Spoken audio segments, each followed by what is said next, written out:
Ever feel like you're just drowning in data, but starved for actual knowledge? Especially for you, as Dr. Sampak College of Business graduate students, the real trick isn't just gathering info. It's turning that raw data into insights you can actually use, and fast. That's really the core mission of this deep dive, to cut through all that noise and really unpack the critical role enterprise applications play, how they help achieve, operational excellence and real customer intimacy. We're talking about those foundational systems, the ones that finally break down those isolated islands of information that can really cripple a business. Absolutely. And to really get a handle on that fundamental shift, we need to look at three key pillars. There's enterprise resource planning, ERP, then supply chain management, SCM, and finally, customer relationship management, CRM. And look, these aren't just pieces of software you install, they're strategic imperatives. They dictate how modern businesses manage their absolute most vital asset information. Okay, let's unpack this a bit. We talk a lot about the chaos, right? The problems that happen when you've got more than one set of data for, say, customers or employees or even suppliers. It's just messy. So what's the fundamental solution to that fragmentation inside an organization? That solution, really at its heart, is enterprise resource planning, ERP systems. Their main goal, their whole reason for being, is to bridge all those communication gaps inside a company. Make sure information isn't stuck in silos. Think about it like this. Production enters data about a completed batch. Instantly, that same information is available to accounting, to sales, to HR. It transforms information from being, a bottleneck into a genuinely vital resource. It drives efficiency and, ultimately the bottom line. Right. So the real kicker here is that data integration everywhere all at once. What's usually the biggest sort of aha moment for managers when they finally get that single source of truth everyone authorized can access. It really is a big moment because, many companies assume their operations are integrated, but often there are significant cracks beneath the surface. They might think sales talk smoothly to manufacturing or accounting knows exactly what's been received, but reality, it's often full of breakdowns. You see sales promising delivery dates that manufacturing just can't hit, or accounting paying for supplies that were never actually ordered. Maybe HR schedules critical training right when production needs everyone on deck. These little disconnects, they bleed efficiency. Enterprise software hits these problems head on. It lets every functional area share every process, every data point. But here's the really transformative part, and also, frankly, the challenging part. ERP systems are typically built around industry best practices. So it's not just plugging in software. It often forces a company to fundamentally change its own way of doing things to match the software's logic. That's a huge organizational shift, essentially redesigning core operations. But the payoff is adopting processes refined by the best in the business and automating steps along the way. Okay, so for you, our listeners, thinking about things as future leaders, it sounds like a massive undertaking, a huge investment. What really makes it worthwhile for a business? What's the core business value proposition here? Oh, the benefits are definitely transformative when it works. For management, it means getting a truly complete picture of performance across all areas. That leads to much, much better decision-making. Operationally, it pushes companies towards really efficient, customer-focused processes. Every department can align more closely with customer needs and react faster to demand. And strategically, it helps create a more uniform, disciplined organization. Everyone's working off the same playbook, regardless of where they sit physically. So thinking strategically then, what's the big takeaway? Is it that ERP systems basically force total integration? They demand those deep, sometimes painful, but ultimately powerful changes. That's a great way to put it. They compel that integration, often requiring those massive changes, but steering the company towards industry best practices and a sharper customer focus. All right, so ERP gets the internal house in order. But businesses don't exist in a bubble, do they? How does that internal integration extend outward to that whole complex network of suppliers, distributors, especially now when, let's face it, the customer is king isn't just a slogan, it's reality? Which brings us, I think, to supply chain management, or SCM. Exactly. You've got it. When we talk supply chain, don't just picture a line. Think more like a dynamic spider's web. It includes your internal functions, sure, but it stretches out to suppliers, distributors, retailers, and, critically, the end customers. They're all connected, all relying on information flowing between them. We usually break it down into three parts. Upstream, that's your suppliers, and maybe their suppliers, feeding directly into you, the manufacturer. Downstream, that's the distributors, the logistics, everyone getting the product to the customer. And internal, your own employees transforming materials, adding value. You could even think of it like a river system. Small streams are suppliers, feeding a bigger river, the manufacturer which flows into the ocean, your customers. Okay, that spider web analogy makes sense. And just like inside the company, it sounds like information is the absolute glue holding this web together. Ideally, everything runs like clockwork, just in time. But we know the real world isn't like that. What happens when things go wrong? A natural disaster, a strike, maybe a huge global event like 9/11. How does that information flow become even more vital then? Well, that's where you see things like the bullwhip effect. It's a really fascinating and surprisingly common issue. Procter & Gamble saw this with Pampers diapers years ago. They looked at their data and consumer demand, people buying diapers was pretty steady, stable. But the orders retailers placed with wholesalers, they fluctuated, sometimes a lot. And then the orders the wholesalers placed back to P&G, the swings were even bigger, more variability the further up the chain you went. That escalating variance, that's the bullwhip. And it's not just some random fluctuation, it's usually a symptom of what we call asymmetric information. Different players in the chain just don't know what the others are planning or seeing. Maybe they're hoarding information. Maybe they're just guessing based on limited signals. This lack of transparency, it leads everyone to make slightly off decisions. Warehouses get overstocked, production capacity sits idle, and ultimately costs go up and the customer pays more. So SCM's role is often about breaking down that asymmetry, getting information flowing freely up and down the chain. Right. So how does the actual SCM software help tame that bullwhip? How does it tackle that asymmetric information problem and help everyone forecast better? Precisely. SCM planning systems are designed for that. They help companies generate much more accurate demand forecasts. They help develop better sourcing and manufacturing plans. And crucially, they allow information to be shared much faster. That means better coordination, better demand planning, trying to match production much closer to actual customer need. Beyond just planning, these systems manage the physical flow, getting products through distribution centers efficiently. They help coordinate all the partners in the chain, and they allow businesses to balance those tricky trade-offs between transport costs, delivery speed, handling costs, and so on. And this need for connection, it must explode when you talk about global supply chains, right? Those islands of information aren't just departments anymore, they're continents apart. How has adapting SCM for the internet using things like extranets changed global logistics, making sure, 1,000 parkas don't accidentally end up in Arizona in July? It's true. The internet has been a huge enabler. Web-based applications, extranets, they make sharing data across borders much easier than old proprietary systems. Suppliers can see production schedules, for example. But, and this is important, the internet isn't some magic bullet. It's not a panacea for global complexity. You still have massive geographic distances, time differences. You have extra costs, transport, inventory, taxes, duties, plus different performance standards in different countries, varying government regulations, and, significant cultural differences. Those take more than just good software to navigate. Okay, this feels like it leads to a really fundamental shift in thinking about supply chains, the move from push to pull manufacturing.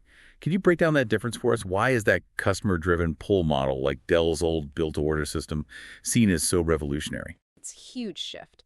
The traditional push model is based on forecasts. The manufacturer predicts demand, makes the product, and then pushes it out through the distribution channels, hoping the forecast was right.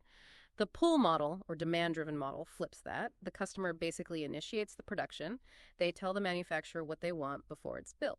Dell's model was a classic example. You went online, configured your PC, ordered it, and then they built it. Ordering a custom car online today is similar. The customer's demand pulls the product through the chain. So wrapping up SCM, the real business value comes down to this.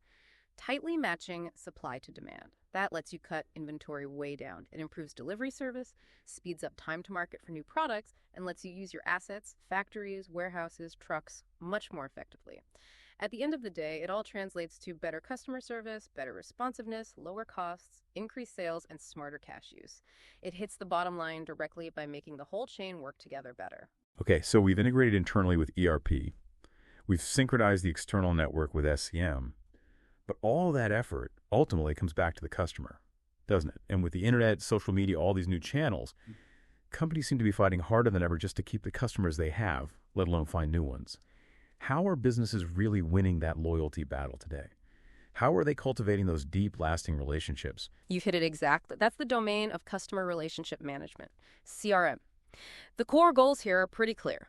Optimize customer satisfaction, maximize retention, and through that, maximize revenue and profitability. The common problem isn't usually a lack of data about customers. Most companies have tons of it. The problem is turning that data into useful insight. CRM systems are designed to fix that.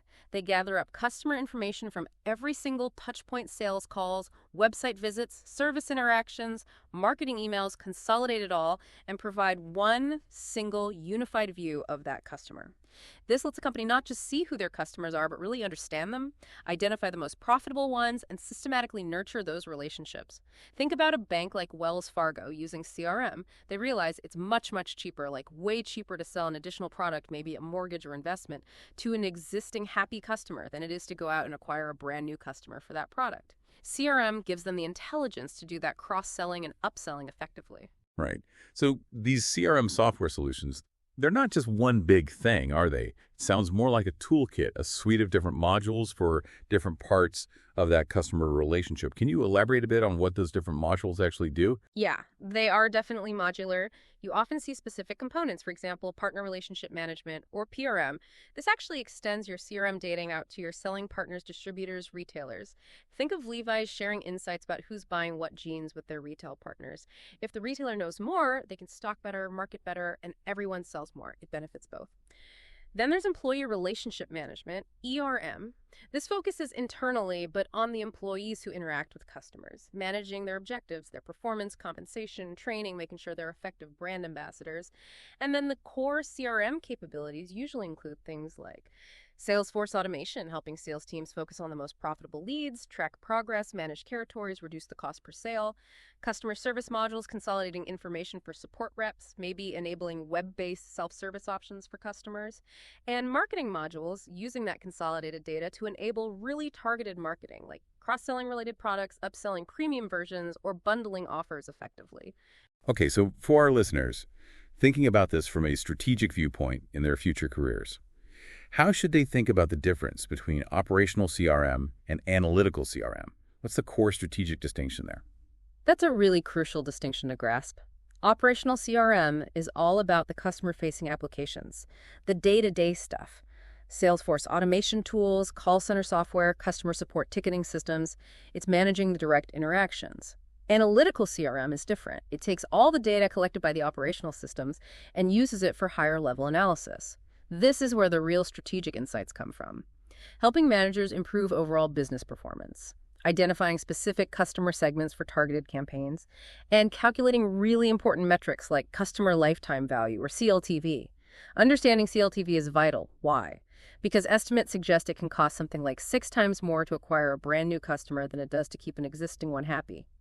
Analytical CRM helps you figure out who your most valuable long-term customers are so you can invest in keeping them. So how does CRM really tackle that classic advertising problem? Half my advertising spend is wasted. I just don't know which half. Yeah. What's the concrete business value for companies wanting to truly get inside their customers' heads? Well, it directly addresses that by providing clarity. It leads to a whole cascade of benefits, really. You see increased customer satisfaction because you understand their needs better. Marketing costs go down because campaigns become much more targeted and effective, less wasted effort. Acquisition and retention costs drop significantly, and all of this drives increased sales revenue. Plus, the company becomes much more agile in responding to what customers actually want. Companies like Adidas, for instance, use CRM extensively to build that customer intimacy, understand preferences, and react quickly. So the ultimate value. CRM allows a firm to focus its precious resources, time, money, energy on developing and nurturing its most profitable customer relationships while ensuring those vital customer insights are shared effectively across the organization. The benefits we've talked about across ERP, SCM, CRM, they're clearly immense. But, and this is crucial for you as future business leaders, getting these systems implemented, it's definitely not a walk in the park. It really demands a clear understanding of where the organization is now and exactly where it wants to go. What are some of the biggest hurdles companies run into when they try to implement these massive systems? Oh, they are definitely significant challenges. Enterprise application challenges is the term, and they are formidable. First, the implementation itself is just daunting. It's not just plugging in technology. It's a fundamental change process that touches every single quarter of the business. It impacts organizational structure, culture, everything. And often, the hardest part isn't the hardware or the software, it's the persuade the people. Retraining potentially thousands of workers, getting their buy-in, convincing them this massive change is actually good for them and the company, that's incredibly difficult. It's often said it's easier to fail than succeed, largely because of that human element. Second, the costs are huge upfront, while the benefits often take time to materialize. You're typically looking at a 3 to 5 year project for full implementation, and the software itself, very expensive. Third, data management becomes hypercritical.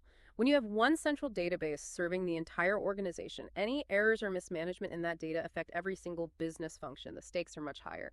Fourth, these big integrated systems can sometimes introduce inflexibility. Because everything is so interconnected, making changes in one area can be surprisingly difficult and complex. And finally, there's a potential strategic risk. If your company's competitive edge relies on unique, perhaps unconventional business processes, adopting standardized best practice software might actually dilute that advantage. Right, those are serious hurdles. So, given those challenges, how are the vendors, the manufacturers of these systems, evolving them? What's the next generation of enterprise applications looking like?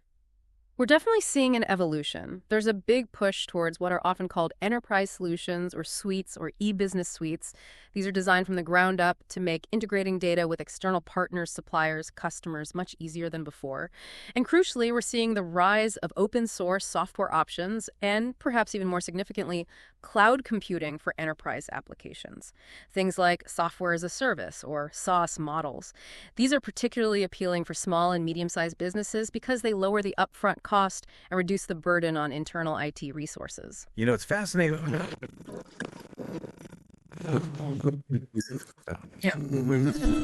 CRM.